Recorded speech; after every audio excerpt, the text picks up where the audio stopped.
Guys इस video से ना जस्ट पहले मैंने आपको एक वीडियो दी है जिसमें मैंने आपको सारे बेसिक्स बताए हुए हैं जीपी के, ज्योमेट्रिक प्रोग्रेशंस के सारे बेसिक्स बताए हुए हैं। तो वो वाली वीडियो जरूर देख लेना, यहाँ पे ऊपर लिंक आ रहा होगा, चाहे इस वाले लिंक से देख लो, चाहे आप सीक्वेंस एंड सीरीज की ना प्लेलिस्ट में चले जाओ, उसमें आपको इस वीडियो से जस्ट पहले वाली वीडियो देखनी है जिसमें मैंने आपको सारा जीपी का बेसिक्स बताया, वरना आपको ये एक्सरसाइज समझ नहीं आएगी गाइस।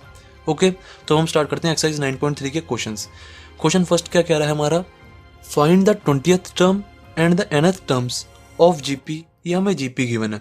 गैस मैंने आपको एक बात बताई थी, मैंने आपको बताया था हम कोई भी टर्म निकाल सकते हैं, चाहे 20th टर्म हो, 60th टर्म हो, 3rd टर्म हो, 4th टर्म हो, कोई भी हम टर्म निकाल सकते हैं अपने जनरल टर्म का फॉर्मूला यूज करके। जब भी मुझे गैस क्वेश्चन में बोला होता है ना कि 20th टर्म निकालो या 60th, मतलब मुझे कोई टर्म निकालने के लिए बोला होता है, तो सबसे पहले मेरे दिमाग में स्ट्राइक करता है कि मेरे को जनरल टर्म का फॉर्मूला यूज करना है। ओके, सबसे पहले मैं क्या करूंगा, जो मुझे जीपी गिवन है वो जीपी लिख लेते हैं। उसके बाद स्टार्ट करते हैं क्वेश्चन। क्या गिवन है, 5/2, 5/4, 5/8। ये हमें जीपी गिवन है।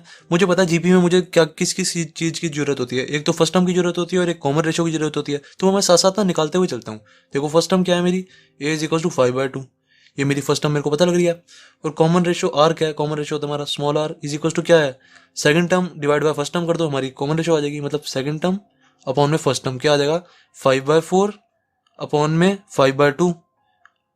इसको इससे मल्टीप्लाई कर दो और इसको इससे मल्टीप्लाई कर दो, तो क्या आ जाएगा 5 इंटू में 2 अपॉन में 5 इंटू में 4। कितना आ गया, 5 से 5 कट गया, 2 1 जा 2 2 जा, तो आर कितना आ गया हमारा 1/2 आ गया ना। आर इज इक्वल टू 1/2 आ गया। अब इतना तो मेरा हो गया। अब मैंने आपको क्या बताया, जब भी मेरे को क्वेश्चन में बोला हो कि कोई भी टर्म निकालनी है तो मैं किस फॉर्मूला का यूज करता हूँ, जनरल टर्म फॉर्मूला का हमेशा।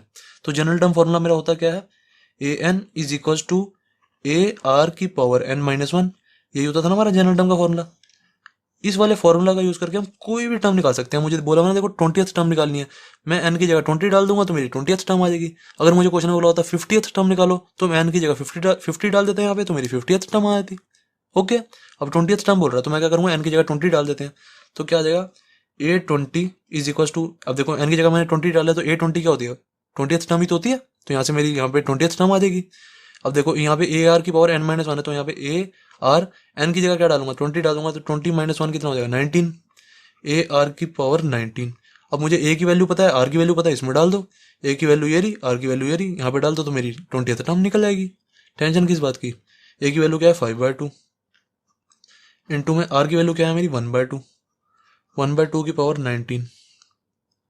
अब आप चाहो तो यहाँ पे छोड़ना, यहाँ पे छोड़ दो, पर हम ना एक स्टेप और कर सकते हैं, क्योंकि यहाँ पे भी 2 है, यहाँ पे भी 2 है, ये मल्टीप्लाई हो सकते हैं ना।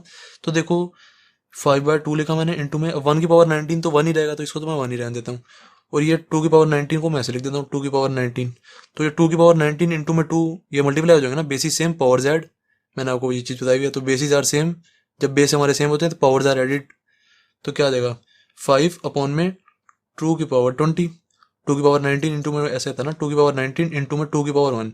बेस सेम है, बेसिस जब सेम होते हैं तो पावर ऐड हो जाती है, 19 प्लस 1 20 हो जाएगा ना, 2 की पावर 20 हमारा आंसर आ जाएगा। ठीक है, तो 5 अपॉन में 2/20 मेरा आंसर, 2 की पावर 20 मेरा आंसर आ गया। 20th टर्म आ गई मेरी ये। अब मुझे क्वेश्चन में और क्या कह रहे थे, nth टर्म निकालो, तो nth टर्म क्या आएगी, nth टर्म होती है हमारी an, nth टर्म भी निकाल देंगे। nth टर्म का हमको हमारे को फॉर्मूला पता ही है, बस यहाँ पे इस वाले फॉर्मूले में हम ए और आर की वैल्यू डाल देंगे, हमारी nth टर्म आ जाएगी। ए की वैल्यू क्या है हमारी 5/2, 5/2, आर की वैल्यू क्या है हमारी 1/2, 1/2, उसकी पावर n माइनस 1। हमें n की वैल्यू तो दी नहीं हुई ना, हमें तो n की जगह बोला हुआ कि nth टर्म ही निकालो, बस हम तो n की जगह n ही रखेंगे, कुछ रख ही नहीं सकते और हम। तो इसको कर दो सॉल्व, क्या हो जाएगा ये 5/2।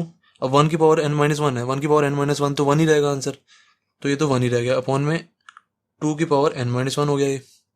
Then is equal to answer क्या आएगा। अब देखो ये भी, इसमें भी यही वाला फॉर्मूला यूज होगा, बेसिस जब बेस हमारे सेम होते हैं तो पावर ऐड हो जाती है। तो 2 की पावर n माइनस 1 इंटू में 2 की पावर 1, 2 की पावर कुछ नहीं होता तो 2 की पावर 1 होता है ना। तो देखो बेस हमारे सेम है, पावर ऐड हो जाएगी, तो आंसर क्या आएगा 2 की पावर n माइनस 1 और प्लस 1, ये वाला प्लस 1 हो जाएगा, तो -1 से +1 कैंसिल, 2 की पावर n आंसर आ जाएगा ना हमारा, 2 की पावर n। तो नीचे तो हमारा आ गया 2 की पावर n, ऊपर क्या है 5 इंटू 1 5, तो ये हमारा आंसर। nth टर्म हमारी क्या आ गई 5/2 की पावर n। एंड गाइस एक चीज़ ध्यान रख लो, मैं इस चीज़ का ना बार बार यूज़ करूंगा। जैसे मुझे क्वेश्चन में आगे क्वेश्चन में ना मैं बार बार बताऊंगा नहीं, ये चीज़ मैं अभी बता रहा हूँ। ओके, तो जैसे मुझे अगर क्वेश्चन में बोला होगा 20th टर्म निकालो, तो मैं उसको ना डायरेक्ट ऐसे लिखूंगा AR⁻19, क्योंकि जो भी चीज़ यहाँ पे होती है ना, जैसे यहाँ पे 20 है तो यहाँ पे 19 आएगा। जैसे मुझे अगर बोला होता A35 निकालो, मतलब 35th टर्म निकालो, तो मैं क्या करता, AR⁻34 कर देता यहाँ पे। जो यहाँ पे होगा उससे एक कम यहाँ पे होगा, तो मैं ये चीज़ ना डायरेक्ट लिखा करूंगा। जैसे मुझे क्वेश्चन में बोला होगा A60 निकालो, मतलब 60th टर्म निकालो, तो मैं क्या करूंगा, AR⁻59 लिख दूंगा।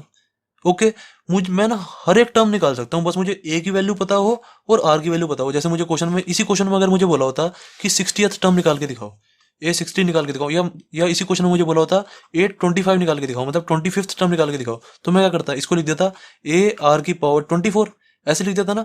अब मुझे यहाँ से अगर ए की वैल्यू पता लग जाए, आर की वैल्यू पता लग जाए, तो मैं निकाल दूंगा। मुझे इस क्वेश्चन में देखो ए और आर की वैल्यू पता लग तो गई है। ए की वैल्यू यहाँ पे 5/2 डाल दूंगा, आर की वैल्यू यहाँ पे 1/2 डाल दूंगा, मेरा आंसर आ जाएगा। ए की वैल्यू 5/2, आर की वैल्यू क्या है 1/2, 1/2 की पावर 24, फिर इसको सॉल्व कर देंगे, हमारा आंसर आ जाएगा। तो इस चीज का हमेशा ध्यान रखना। मुझे अगर क्वेश्चन में ए और आर की वैल्यू पता लग जाए ना किसी भी तरह, तो मैं कोई भी टर्म निकाल सकता हूँ, कोई भी, हर एक टर्म। ओके, तो क्वेश्चन फर्स्ट हो गया मेरा कंप्लीट। अब गाइस देखते हैं क्वेश्चन सेकंड। क्वेश्चन सेकंड क्या कह रहा है हमारा, कह रहा है find the 12th term of a GP whose 8th term is 192 and common ratio is 2। हमें 8th टर्म और कॉमन रेशियो दी हुई है, तो सबसे पहले जो हमें गिवन होता है ना वो जरूर लिख लेता हूँ मैं। 8th टर्म हमें क्या दिया हुआ है, A8 इज इक्वल टू 192, और कॉमन रेशियो में क्या दी हुई है, R इज इक्वल टू 2 दिया हुआ है। हमें निकालने के लिए क्या कह रहे हैं, हमें निकालने के लिए कह रहे हैं 12th टर्म। तो 12th टर्म को मैं कैसे लिख सकता हूँ, मैंने आपको अभी बताया। मेरे को जब भी कोई भी टर्म निकालने के लिए कहेंगे, मैं उसको ऐसे लिखूंगा AR। अब आर की पावर क्या लिखूंगा, जो भी यहाँ पे होगा ना उससे एक कम, यहाँ पे 12 है ना तो 11 लिख दूंगा। तो मतलब मुझे 12th टर्म की जगह मुझे क्या निकालना है, AR11 निकालना है। अब ए की वैल्यू मुझे पता लग जाए और आर की वैल्यू पता लग जाए तो मेरा आंसर आ जाएगा, क्वेश्चन ही खत्म हो जाएगा। अब ए की वैल्यू और आर की वैल्यू मेरा पता लगाना मेरा मोटिव है। मैंने देखा आर की वैल्यू तो मुझे गिवन है, चलो आर की वैल्यू दे के इन्होंने मेरे लिए आसानी कर दी। अब मैंने कहा ए की वैल्यू का कैसे पता लगाऊं, मैंने कहा मेरे को चलो एक ये चीज़ तो गिवन थी, मैंने कहा इस चीज़ से कुछ ना कुछ जुगाड़ लगा के ए की वैल्यू निकालते हैं।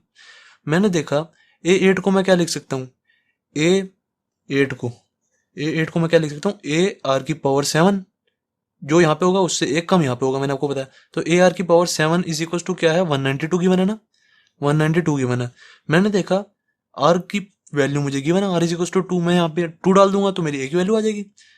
ए ऐसे कैसे लिखा, आर की जगह मैंने 2 डाला, तो 2⁻7 इज इक्वल टू 192 है ना, तो ये 2⁻7 को मैं नीचे ले जाऊंगा, ए की वैल्यू निकल आएगी मेरी। ए इज इक्वल टू 192 अपॉन में 2⁻7 इज इक्वल टू क्या हो जाएगा, 192 अपॉन में 2⁻7 असली में हमारा होता है 2⁻6 64 होता है, और ये हो जाएगा 128। अब इसको जो कटेगा काट दो, जो जिस टेबल से कटेगा, मैंने देखा 2 से कट रहा है तो 2 से काट दो, 264 जा, 2 9 जा 18, 2 6 जा 12, फिर किससे कट जाएगा, 2 से काट दो, 2 32 जा, 2 4 जा 8, 2 8 जा 16, 2 16 जा, 2 24 जा, 2 12 जा, 2 8 जा, 2 6 जा, 2 4 जा, 2, ये तो कट के पेज ही खत्म कर देगा, 2 3 जा, 2 2 जा, 3/2 आ गया ये। ओके, तो ए इज इक्वल टू मेरा कितना आ गया, 3/2। तो मेरी फर्स्ट टर्म मेरी निकल गई। रेशो मेरे को गिवन है, कॉमन रेशो मेरे को गिवन है, तो मैं यहाँ से AR11 निकाल दूंगा। इजी क्वेश्चन है, कोई दिक्कत ही नहीं है इस क्वेश्चन में। तो A12 is equal to AR11 is equal to क्या आ जाएगा, ए की जगह 3/2 डाल दो, आर की जगह जो मेरे को गिवन है, r is equal to 2 given है, तो 2 डाल दो, 2⁻11। अब इसको इससे काट दो, 2⁻11 है और यहाँ पे 2 है, तो इससे ये कट जाएगा, तो 2⁻10 रह जाएगा ना यहाँ पे। तो इज इक्वल टू कितना आया, 3 इंटू में 2⁻10। अब आप चाहो तो यहाँ पे भी छोड़ना है, यहाँ पे भी छोड़ सकते हो, नहीं तो आपने इसको सॉल्व करके लिखना तो सॉल्व भी कर सकते हो। बेसिकली गैस जब भी हमारा किसी की भी पावर 8 9 10 से ऊपर चली जाती है ना, तो हम उसको ना सॉल्व नहीं करते, ऐसे कैसे ही छोड़ देते हैं। आप चाहो तो इसको ऐसे कैसे भी छोड़ सकते हो, आंसर सही है। अगर आपको इसको सॉल्व करना है तो सॉल्व भी करा देता हूँ मैं। देखो 2⁻5 जो होता है, 2⁻5 होता है मेरा 32, तो 32 इंटू 32 कितना हो जाएगा, ये हो जाएगा मेरा 1024, 1024 ये हो जाएगा, इंटू में 3 कर देंगे तो ये मेरा आ जाएगा 1024, ये आ जाएगा 3072 आ जाएगा, 3072, ये मेरा आंसर। आप चाहो तो यहाँ पे भी छोड़ सकते थे, यहाँ मैंने आपको इसलिए कहा यहाँ पे नहीं, यहाँ पे इस जगह पे मैंने आपको इसलिए कहा यहाँ पे छोड़ सकते हैं, क्योंकि ना हमें थोड़ी सी ना छूट दी होती है कि अगर हमारी किसी की भी पावर 8 9 10 से ऊपर चली जाए तो हम उसको ऐसे कैसे छोड़ सकते हैं। आप चाहो यहाँ पे भी छोड़ सकते थे, आंसर यहाँ तक भी बिल्कुल सही है। इसको मैंने सॉल्व कर दिया, ये भी सही है बिल्कुल, 3072 मेरा आंसर। तो 12th टर्म मेरी कितनी आ गई, 3072। ओके, तो क्वेश्चन सेकंड भी हो गया मेरा कंप्लीट। अब गाइस देखते हैं क्वेश्चन थर्ड। क्वेश्चन थर्ड क्या कह रहा है? कह रहा है the fifth, eighth and 11th terms of GP are p q and s respectively. कह रहा है show that Q square is equal to P s. देखो गाइस, जो जो हमें क्वेश्चन में कह रहा होता है ना, वो साथ साथ लिखते जरूर जाया करो। हमें कह रहा है जो fifth, eighth and 11th terms है ना, वो पी क्यू एंड एस है। मतलब फिफ्थ टर्म हमारी पी है, फिफ्थ टर्म हमारी पी है, एट्थ टर्म हमारी क्यू है, eighth term is equal to Q है, और 11th टर्म कह रहे हैं एस है। ये हमें क्वेश्चन में गिवन है, और हमें कह रहे हैं शो कर दो, show that Q square is equal to P S. तो मैंने कहा चलो शो करते हैं। मैंने कहा जो मुझे गिवन है उस पर थोड़ा सा काम करना स्टार्ट करते हैं। मैंने कहा फिफ्थ टर्म को मैं क्या लिख सकता हूँ? मैंने आपको बताया फिफ्थ टर्म को मैं ऐसे लिख सकता हूँ, ए आर जो यहाँ पे है उससे एक कम यहाँ पे आ जाएगा, ए आर की पावर 4 लिख दूंगा। ए आर की power 4 is equal to P I. ऐसे ही ए 8 को मैं क्या लिख दूंगा? ए आर की power 7 is equal to Q I. इसको क्या लिख दूंगा? ए आर की पावर 10, यहाँ पे 11 है तो यहाँ पे 10 आ जाएगा, इज इक्वल टू एस। मैंने कहा ये चीज मुझे गिवन है, ओके सही है। मुझे कह रहे हैं Q square is equal to P S कर दो। मैं यहाँ पे लिखता हूँ we have to show Q square is equal to P S. ये हमें शो करना है ना, तो मैं सबसे पहले क्या करता हूँ, इसकी लेफ्ट हैंड साइड ले लेता हूँ। लेफ्ट हैंड साइड ले ली मैंने, taking L H S is equal to Q square. Q square मैंने ले लिया, तो क्यू स्क्वायर मैंने निकाला। देखो क्यू मेरा क्या है, ये है ना, तो क्यू स्क्वायर क्या आ जाएगा? ये चीज मेरी क्यू है। देखो Q is equal to A R की पावर 7 है, तो क्यू स्क्वायर क्या हो जाएगा? Q square is equal to A R की पावर 7 का स्क्वायर, सही है ना। तो ये मेरा क्यू स्क्वायर हो गया। तो अब इसको थोड़ा सा सॉल्व कर दो तो क्या आ जाएगा मेरा? ए स्क्वायर और आर की पावर 7 है, 7 इंटू 2 14 हो जाएगा, आर की पावर 14। तो क्यू स्क्वायर मेरा कितना आ गया? ए स्क्वायर और आर की पावर 14 इतना आ गया, सही है। इसको दे दो इक्वेशन फर्स्ट। अब मैं गया पी एस पे, मैंने राइट हैंड साइड ले ली, लेफ्ट हैंड साइड तो मेरी सॉल्व होगी ना। इससे आगे देखो आप खुद बताओ क्या सॉल्व करोगे।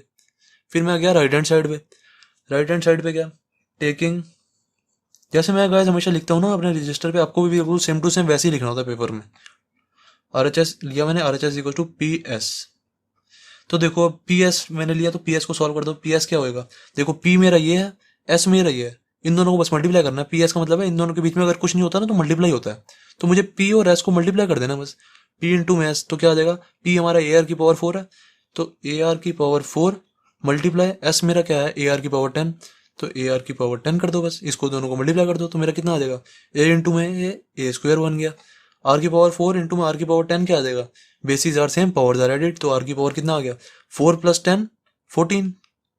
तो ए स्क्वायर आर की पावर 14 मेरा आ गया। P S is equal to A square R की पावर 14। तो इसको मैंने इक्वेशन सेकंड दे दी। अब देखो पी एस भी मेरा ए स्क्वायर आर की पावर 14 आ रहा है, क्यू स्क्वायर भी मेरा ए स्क्वायर आर की पावर 14 आ रहा है, तो दोनों सेम तो आ गए, सेम आ गए, तो हेंस दोनों इक्वल है। Hence from first and second equation Q square is equal to P S, ये मेरा आंसर। अब गाइस स्टार्ट करते हैं क्वेश्चन फोर्थ। क्वेश्चन फोर्थ क्या कह रहा है? कह रहा है the fourth term of a GP is square of its second term. कह रहा है जो हमारी फोर्थ टर्म है ना, वो सेकंड टर्म के स्क्वायर को इक्वल है। तो मैंने क्या किया? Fourth term is equal to second term का स्क्वायर लिख दिया। जैसे जैसे क्वेश्चन में क्या रहा होता है ना, वैसे वैसे लिखते जाया करो। मुझे कह रहा था फोर्थ टर्म जो है वो सेकंड टर्म के स्क्वायर को इक्वल है, तो मैंने वैसे लिख दिया। फिर कह रहा है and the first term is -3। मुझे कह रहा है जो फर्स्ट टर्म है ना, फर्स्ट टर्म क्या होती है मेरी? ए। कह रहा है ए जो है वो -3 है, मैंने लिख दिया। फिर कह रहा है डिटरमाइन करो, डिटरमाइन इट्स सेवंथ टर्म। कह रहा है सेवंथ टर्म निकाल के दिखा दो मुझे। A7 is equal to question mark. मैंने आपको बताया था कि मैं कोई भी टर्म निकाल सकता हूं, मुझे ए और आर की वैल्यू पता होनी चाहिए बस। क्योंकि देखो A7 को मैं ऐसे लिख सकता हूं ना, ए आर की पावर 6। मुझे ए की और आर की वैल्यू पता लग जाए तो मेरा क्वेश्चन खत्म। तो अब मुझे ए और आर की वैल्यू, देखो ए की वैल्यू तो मुझे यहाँ से गिवन है, यहाँ पे गिवन है ए इज इक्वल टू -3 आ गया। अब मेरा जो मोटिव रहेगा वो आर की वैल्यू निकालना रहेगा। मैंने कहा इसका किसी तरह ना यूज करके आर की वैल्यू निकालता हूँ। ओके, मैंने देखा A4 को मैं क्या लिख सकता हूँ? ए आर का क्यूब ऐसे लिख सकता हूँ ना, इज इक्वल टू A2 को मैं क्या लिख सकता हूँ? A2 को लिख सकता हूँ ए आर की पावर 1 लिखो ना लिखो एक ही बात होती है, और स्क्वायर ऐसे का ऐसी, इसको खोल के ऐसे लिख देते हैं A R cube is equal to A square R square, ऐसे लिख दिया मैंने। अब मुझे किसकी वैल्यू निकालनी है? आर की। सबसे पहले तो यहाँ पे जो जो कट रहा है ना उसको काट दो। मैंने देखा मेरा एक तो कट रहा है, देखो ये ए से ये स्क्वायर कट जाएगा, सही है, इस साइड सिर्फ ए बचा है अभी। देन ये जो आर स्क्वायर है, ये आर स्क्वायर से ये वाला क्यूब कट जाएगा, तो आ क्या गया मेरा? ए इज इक्वल टू आर आ गया। ठीक है, जो जो कट रहा था मैंने उसको काट दिया। आर इज इक्वल टू ए आ गया। तो मेरे को निकालनी थी आर की वैल्यू, मेरी निकल गई क्योंकि ए की वैल्यू तो -3 मुझे गिवन ही है। तो आर इज इक्वल टू कितना आ गया, आर इज इक्वल टू भी -3 आ गया। यहाँ पे लिख देंगे as A is equal to -3। सही है। अब मैं यहाँ से A7 की वैल्यू निकाल दूंगा। A7 की वैल्यू क्या आ जाएगी, A7 is equal to A R की power 6 is equal to A की वैल्यू क्या है मेरी -3, आर की वैल्यू क्या है मेरी -3 की पावर 6। अब इसको खोल दो, क्या करो, अब देखो जैसे -3 की पावर 1 है और ये -3 की पावर 6 है, -3 की पावर 1 और ये -3 की पावर 6 है, तो बेस हमारे सेम है ना, बेस हमारे सेम है, पावर जेड हो जाएंगी, तो कितना आ जाएगा -3 की पावर 1 + 6 इज इक्वल टू -3 की पावर 7 आ जाएगा। तो -3 की पावर 7 को खोल दो। अब देखो माइनस की पावर ऑड है, ये चीज मैंने आपको पहले की क्लासेस में भी बताई थी और अभी भी बता रहा हूँ। माइनस की पावर ऑड है तो मतलब हमारा आंसर तो माइनस में आएगा, ये तो पता लग गया हमें। अगर माइनस की पावर यहाँ पे इवन होती तो हमारा पॉजिटिव में आंसर आता। अब देखो माइनस की पावर ऑड है तो मेरा मेरा आंसर जो है माइनस में आ रहा है। अब मुझे क्या करना है, बस 3 की पावर 7 निकालना है। 3 की पावर जो 7 होता है ना, 3 को 7 बार मल्टीप्लाई कर दो तो मेरा आंसर आ जाएगा 2187 आ जाएगा, 2187। तो मेरा आंसर ही है 7 स्टम्प मेरी 2187 आ गई। बस यही मुझे निकालनी थी। ओके, तो क्वेश्चन 4 भी हो गया मेरा कंप्लीट। अब गाइस देखते हैं क्वेश्चन 5। क्वेश्चन 5 क्या कह रहा है, कह रहा है which term of the following sequences A part. जैसे गाइस मैं बताता हूँ आपको क्वेश्चन क्या कह रहा है। क्वेश्चन कह रहा है जैसे हमें कोई ये सीक्वेंस दिया हुआ है 2,2√2,4 डॉट डॉट डॉट, जैसे हमें कोई सीक्वेंस दिया हुआ है, कह रहा है बताओ कौन सी टर्म पे हमारा 128 नंबर होएगा। मतलब क्या मतलब हमें एन की वैल्यू निकालने के लिए कह रहे हैं। मतलब कह रहे हैं कि बताओ जो ये 128 है, इस वाले जो सीक्वेंस में कह रहा है जो 128 है, बताओ कौन सी टर्म पे होएगा, मतलब इसका नंबर क्या होएगा, कौन से नंबर पे होएगा ये। इससे पता हमें क्या लगता है कि एन की वैल्यू निकालनी है।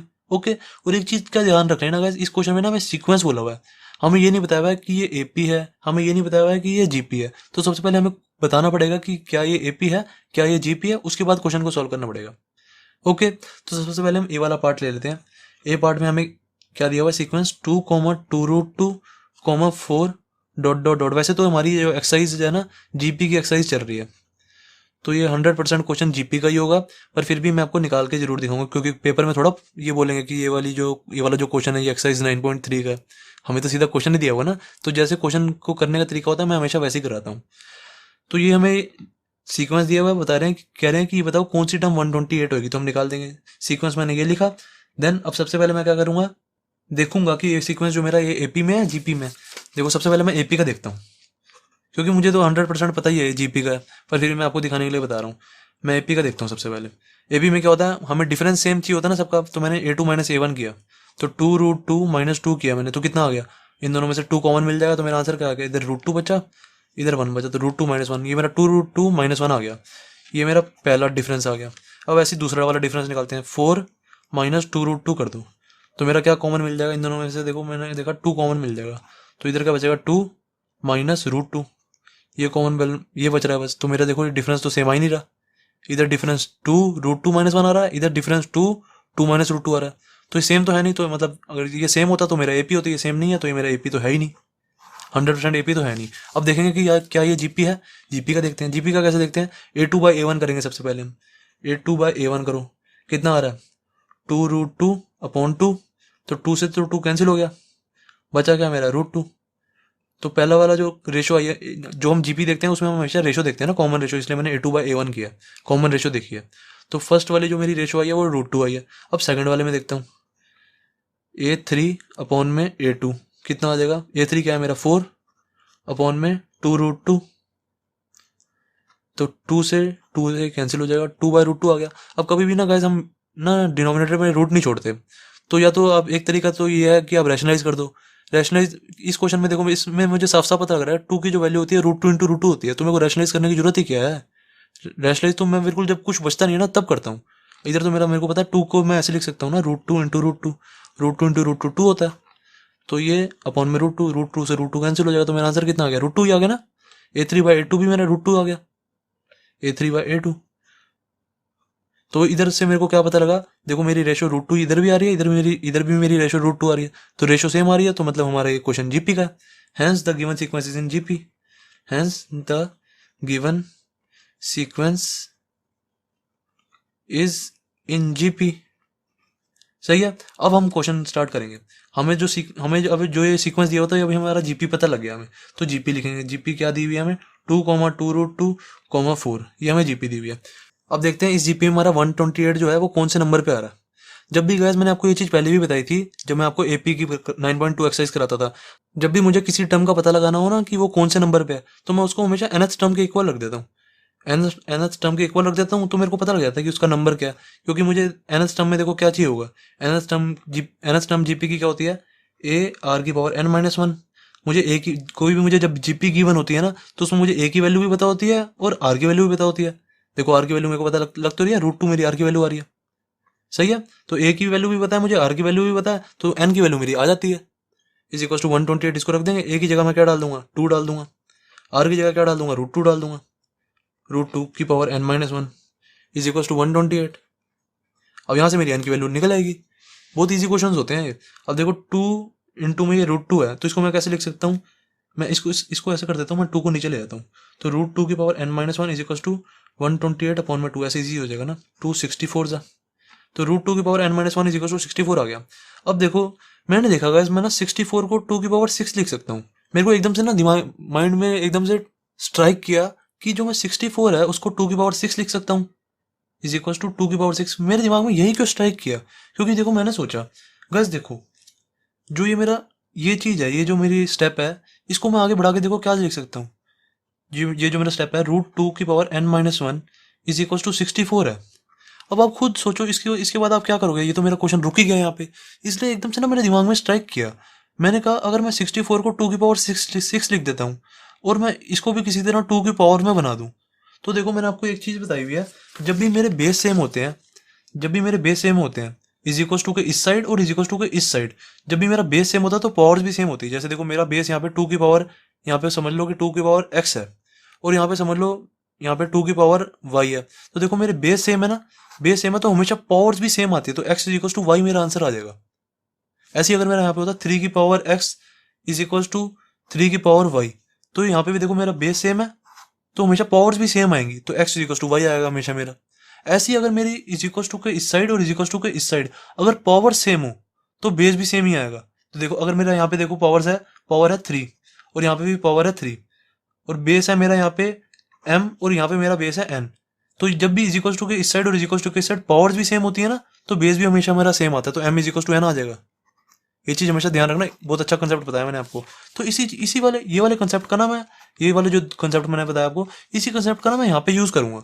मैंने देखा अगर मैं 64 को 2 की पावर 6 लिख देता हूँ और इसको भी 2 की पावर में कुछ बना दूं, तो इधर भी जो मेरा बेस है वो 2 चल रहा है। इसको देखो 64 को मैं ऐसे लिख दूंगा 2 की पावर 6, और इसको भी मैं किसी तरह 2 की पावर में ऐसा कुछ लिख दूं, तो मैं इसको देखो बेस सेम है मेरा, तो ये चीज इज इक्वल टू ये आ जाएगा, तो मेरा कुछ ना कुछ सॉल्व होएगा आंसर, इसलिए मैं ऐसे कर रहा हूँ।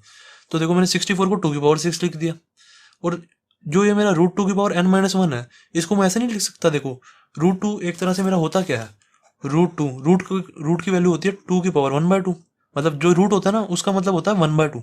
अगर ये क्यूब रूट होता, ये बेसिकली जो हमारा ये है ना, ये स्क्वायर रूट है, जिसके आगे कुछ नहीं लिखा होता वो स्क्वायर रूट होता है। अगर मेरा ये ऐसे लिखा होता, ये चीज हल्की सी ऐसे मतलब छोटा सा ऐसे 3 बना होता, तो ये मेरा होता है क्यूब रूट। जैसे इसके अंदर जैसे 4 है ऐसे, तो इसको मैं क्या लिख दूंगा, 4 की पावर 1/3। सही है। अब मेरा ये जो स्क्वायर रूट था, इसलिए यहाँ पे आएगा मेरा 2 की पावर 1/2। जो चीज जो होती है ये चीज ऐसे कैसी आ जाती है, और जो रूट है रूट की जगह 1/2 लग जाता है। ऐसे अगर मेरा √3 होता तो मैं इसको ऐसे लिख देता 3 की पावर 1/2। ऐसे √4 होता तो मैं 4 की पावर 1/2 लिख देता। ओके, तो देखो मैंने √2 की जगह ऐसे लिख दिया 2 की पावर 1/2। सही है, √2 को मैंने ऐसे लिख दिया 2 की पावर 1/2, और n-1 बाहर ऐसे कैसी n-1। अब बेसिस हमारे सेम है, देखो बेस इधर भी 2 है, इधर भी बेस 2 है, तो पावर्स दोनों की इक्वल होंगी, तो मैं इसको ऐसे नहीं लिख सकता 1/2 की power n-1 is equal to 6। यहाँ से 2 को अब यहाँ मल्टीप्लाई कर दो तो क्या आ जाएगा, n-1 is equal to 6 into 2 is equal to 12 आ गया। तो n की वैल्यू क्या आ जाएगी, n is equal to 12 plus 1 is equal to 13। n is equal to 13 मेरा आंसर आ गया, n is equal to 13। That's it, question खत्म, मतलब ए पार्ट हो गया खत्म हमारा। n इज इक्वल टू 13 मतलब जो हमारा 128 जो है ना, 128 ये 13th नंबर पे है, मतलब जो 128 है A13 है, ये A13 इज इक्वल टू 128 है ये। ओके, तो मेरा फर्स्ट पार्ट तो हो गया कंप्लीट। अब आते हैं सेकंड पार्ट पे। अब ये गाइस बी पार्ट मैंने उतार लिया ऐसे कैसी। अब गाइस जैसे मैंने आपको जीपी प्रूव कराया ना कि सबसे पहले हमें प्रूव करना होता है कि जो हमारा गिवन सीक्वेंस है ये जीपी में है। अब मैं ये आपको ना बार बार नहीं कराऊंगा, अब आप ये खुद कर लेना, ठीक है ना। इतना तो अभी तक आपको सबको आ ही गया होगा कि जीपी को प्रूव कैसे करना है। बस A2/A1 करो और फिर A3/A2 कर लो, अगर सेम आ रहा तो ये हमारा जीपी है। सही है, जैसे मैंने पहले ए पार्ट में कराया वैसे ही करना है। अब मैं इसको डायरेक्ट करा रहा हूँ। देखो जब भी गाइस हमें सेवन, अब देखो इधर हमें 729 का नंबर निकालना है कि 729 कौन से नंबर पे है। जब भी हमें किसी भी टर्म का नंबर निकालना हो, मैंने आपको क्या कहा है, उसको nth टर्म के इक्वल लिख दो बस। nth term is equal to 729। तो बस अब हमारा इससे नंबर निकल आएगा। nth टर्म में हम इसकी वैल्यू डाल देंगे। nth टर्म होता क्या हमारा ए आर की पावर n-1। इधर हम ए की और आर की वैल्यू डाल देंगे, हमारी n की वैल्यू निकल आएगी। ए आर की power n-1 is equal to 729 हमें दिया हुआ है। ए की वैल्यू क्या है हमारी, ए की वैल्यू है √3। और आर की वैल्यू क्या है, आर की वैल्यू यहाँ से निकाल लो, A2/A1 कर लो। A2/A1 is equal to 3/√3। अब मैंने आपको बताया √3 कभी भी नीचे, मतलब रूट की वैल्यू नीचे नहीं छोड़नी कभी भी। तो 3 को मैं क्या लिख सकता हूँ, √3 इंटू √3 लिख सकता हूँ ना, इस वाले 3 को। √3 इंटू में √3 अपॉन में √3। √3 से √3 कैंसिल, इज इक्वल टू √3 मेरा आंसर आ गया। आर की वैल्यू √3 आ गई, ए की वैल्यू √3, दोनों सेम ही आई हैं, कोई दिक्कत नहीं। ए की वैल्यू को √3 डाल दो यहाँ पे, आर की वैल्यू को √3 डाल दो यहाँ पे, मल्टीप्लाई का साइन जरूर लगा देना। ये यहाँ पे n-1 इज इक्वल टू 729। अब पहले तो मैंने क्या किया था, इस इधर क्या किया था मैंने, देखो 2 को नीचे ले गया था और फिर मैंने इसको इससे काट दिया था, ऐसे ही किया था ना। पर यहाँ पे मेरा कुछ ऐसा बनेगा नहीं, क्योंकि मैंने देखा अगर मैं √3 को यहाँ से यहाँ पे नीचे ले जाता हूँ तो फिर मेरा कट ही नहीं रहा। फिर मैंने कहा लेके जाने का फायदा ही क्या। फिर मैंने सोचा, अब देखो इधर देखो बेस हमारे सेम है, √3 इंटू √3 है। देखो पहले मेरा क्या था, मैंने आपको बताया √3 इंटू में √3 है। जैसे इधर ही देखो बेस हमारे सेम है तो पावर जेड हो जाएंगी। इसके √3 की पावर 1 है, इसकी पावर n-1 है। बेस हमारे सेम है तो पावर जेड हो जाएंगी। मल्टीप्लीकेशन की बात कर रहा हूँ मैं यहाँ पे, जब भी मल्टीप्लीकेशन में बेस सेम होते हैं तो पावर जेड हो जाती है, पावर को ऐड कर दो। तो क्या आ जाएगा, √3 की पावर 1 प्लस n-1, 1 से कैंसिल हो जाएगा तो √3 की पावर n आ जाएगा इधर। √3 की power n is equal to 729। अब 729 मेरा होता क्या है, अब मुझे पता नहीं है कि 729 क्या होता है। इसके फैक्टर कर लो ना 729 के, इसके फैक्टर कर लो, क्या आ जाएगा 3 2 6, 3 4 12, 3 3 9, फिर ये आ जाएगा 3 81 जा, फिर ये आ जाएगा 3 27 जा, फिर ये आ जाएगा 3 9 जा, फिर आ जाएगा 3 3 जा, फिर आ जाएगा 3 1 जा। तो कितने आ गए मेरे 3, 1 2 3 4 5 6। तो 729 को मैं 3 की पावर 6 लिख देता हूँ। 3 की पावर 6 इज इक्वल टू यहाँ पे √3 की पावर n है। अब मैंने आपको ये चीज़ बताई है, ये चीज़ यहाँ पे लगेगी, यही वाला चीज़। जब भी इज इक्वल टू के इधर और इज इक्वल टू के इधर बेस सेम हो तो पावर्स भी हमेशा सेम होती है। मैंने कहा इसका बेस सेम करना पड़ेगा, इसका और इसका। मैंने कहा इधर तो 3 की पावर 6 है, इधर बेस 3 चल रहा है। मैंने कहा इसको मैं किसी तरह यार 3 बना सकता हूँ, क्योंकि मुझे पता है रूट की जगह 1/2 आ जाता है। तो 3 की पावर मैंने इसको 1/2 कर दिया, बाहर n ऐसे कैसी इज इक्वल टू 3 की पावर 6। अब मैंने देखा इधर भी बेस 3 है, इधर भी बेस 3 है। मैंने ये काम इसलिए किया क्योंकि मुझे बेस सेम बनाने थे। अब बेस मेरे सेम बन गए तो पावर्स भी हमेशा इक्वल होती हैं। तो 1/2 की power n, 1/2 n is equal to 6 आ जाएगा मेरा। तो n की वैल्यू क्या आ जाएगी, n इज इक्वल टू 12 आ जाएगा। तो कौन 729 जो है मेरा कौन सी टर्म पे होगा, 12th टर्म पे होगा। A12 इज इक्वल टू 729 होगा। ओके, तो बी पार्ट भी हो गया मेरा कंप्लीट। ये चीज जो थी मेरी रफ वर्क थी। अब गाइस देखते हैं सी पार्ट। सी पार्ट भी ऐसे ही करना है। ये हमारी जीपी है, ठीक है, 1/3, 1/9, 1/9, 1/27। और हमें पता लगाना है कि जो ये 1/19683 है ना, ये कौन से नंबर पे है। बिल्कुल सेम टू सेम वैसे ही करेंगे जैसे ए और बी पार्ट किया। हम जो भी हमें निकालना होता है, जिसका नंबर हमें निकालना होता है ना, उसको nth टर्म के इक्वल लिख देते हैं। 1/19683, हम इसी का तो पता लगाना है कि ये कौन से नंबर पे है। तो ए एन का फॉर्मूला होता है हमारा ए आर की power n-1 is equal to 1/19683। अब देखो मुझे ए की वैल्यू और आर की वैल्यू पता लग जाए तो मेरी एन की वैल्यू आ जाएगी इस वाली इक्वेशन में से। तो मैंने क्या किया, ए की वैल्यू तो मुझे पता है। जब भी हमारे को जीपी गिवन होती है ना, उसमें ए और आर की वैल्यू हमेशा गिवन ही होती है। देखो ए की वैल्यू क्या है 1/3, सब सब हमें दिख ही रहा है। और आर की वैल्यू क्या होगी, A2/A1 कर लो। A2/A1 is equal to A2 क्या है मेरा 1/9 अपॉन में A1 क्या है 1/3। तो कितना आ जाएगा 3/9 आ जाएगा। ये चीज 3 1 से मल्टीप्लाई हो जाएगा, ये वाली जो चीज है 3 1 से मल्टीप्लाई हो जाएगा, और जो 1 है ये 9 से मल्टीप्लाई हो जाता है। तो 3/9 आ गया ना, 3 1 जा 3 3 जा इज इक्वल टू कितना आ गया 1/3। आर इज इक्वल टू 1/3 आ गया, आंसर आ गया हमारा, कॉमन रेशियो आ गई। अब ए की वैल्यू भी पता लगी, हमें आर की वैल्यू भी पता लगी, उसको यहाँ पे पुट कर देंगे। बहुत ईजी क्वेश्चन है, बिल्कुल डरने वाली कोई बात नहीं है इनमें। ए की वैल्यू क्या है 1/3, आर की वैल्यू क्या है 1/3, उसकी power n-1 is equal to 1/19683। और मैंने कहा सोचा, मैंने कहा इस 3 को ऊपर ले आता हूँ, फिर इसको इससे काट दूंगा, हो सकता है कुछ कट जाए। 1/3 की पावर n-1 ऐसे कैसी इज इक्वल टू इस 3 को मैं ऊपर ले गया। आप चाहो तो यहाँ पे ऐसे भी कर सकते हो, देखो मल्टीप्लाई में है ये, बेसिस सेम है, पावर ऐड हो जाएंगी, ऐसे भी कर सकते हो, जैसे मर्जी, हर तरीके से आंसर हो जाता है, कोई टेंशन वाली बात नहीं है। मैंने मेरे दिमाग में एकदम से स्ट्राइक किया कि इसको 3 को ऊपर ले जाता हूँ, तो मैं ऐसे कर लेता हूँ, जैसे मर्जी कर सकते हो। 3 को ऊपर ले गए तो क्या आ गया 3/19683। मैंने देखा ये 3 से कट रहा है, मैंने इन सबको ऐड करके देखा, 1 + 9 10, 10 + 6 16, 16 + 8 कितना हो गया 24, 24 + 3 27। मैंने इन सबका सम कर लिया, इन सबका जब मैंने सम किया ना तो 27 आ रहा है, 27 आ रहा है। जो 27 होता है वो मेरा 3 से डिवाइड हो जाता है, तो ये जो चीज़ है मेरी 3 से डिवाइड हो जाएगी, मुझे यहाँ से पता लग गया।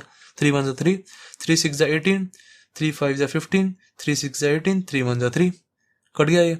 और क्या बचा हमारा ये 1/3 की पावर n-1 बचा मेरा ये, 1/3 की power n-1 is equal to 1/6561 ये बचा ना। मैंने सोचा 6561 के फैक्टर कर लेता हूँ, 6561 के फैक्टर कर लेते हैं तो क्या आ जाएगा, मतलब इसको थोड़ा काट के लिख देंगे ना, उसके बाद 6561 आ जाएगा। ये किस टेबल से जा रहा है, 6 5 11, 11 6 17, 17 और 1 18, मतलब ये टोटल इसका 18 आ रहा है, तो 3 के टेबल से चला जाएगा।